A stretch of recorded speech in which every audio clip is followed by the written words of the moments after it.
السلام عليكم ورحمة الله وبركاته. معكم أخ جزائري يحيي السوريين الأشراف، سوريا الأسد، بشار الأسد القائد الأعلى للأمة العربية، يحيي الشهيد معمر القذافي، يحيي ليبيا الخضراء،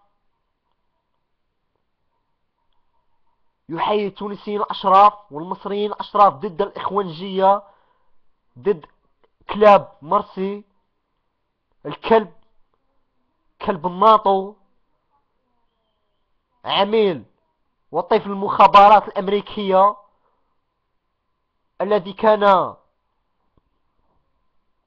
يفعل أفعاله في أمريكا. والله يا مرسي سنفضحك كل يوم عبر الفيسبوك واليوتيوب والتويتر وجوجل وعبر كل الشبكات في الانترنت، حتى يقوم الشعب المصري بثورة ضد هذه الإخوانجية الذين دمروا سياسة مصر ودمروا الدولة المصرية، وهم يريدون قتل الشعب المصري المسلم والمسيحي وحتى اليهودي. هؤلاء الصهاينة الذين يدعون الإسلام، الذين يحكمون الآن مصر، سيأتون خرابا في مصر. يجب على الشعب المصري أن كما قام بثورة ضد مبارك أن يقوم وينهض على رجليه.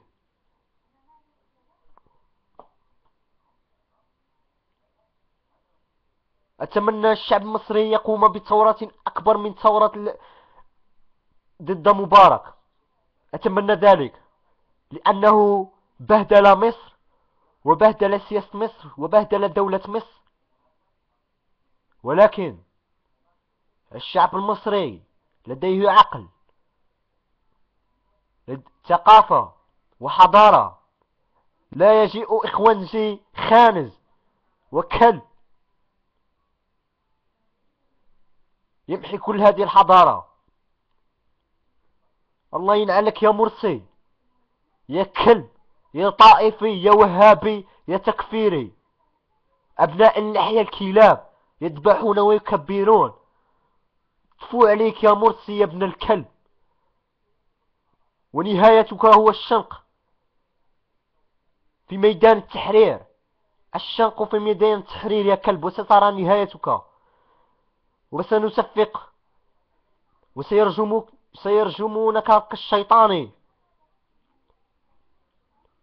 مرسي، وتصفي المخابرات المصرية وتصفي المخابرات الأمريكية وتصفي الموساد وفي قطر وفي آل سعود.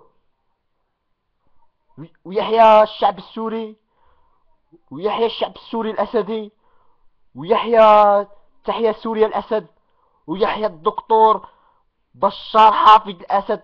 سكارة فيكم يا جيشكر، يا كلاب، يا مرتزقة، يا حمير قطرائين وآل سعود. الله ينعلكم. تحية من الشعب الجزائري إلى سوريا الأسد، والسلام عليكم.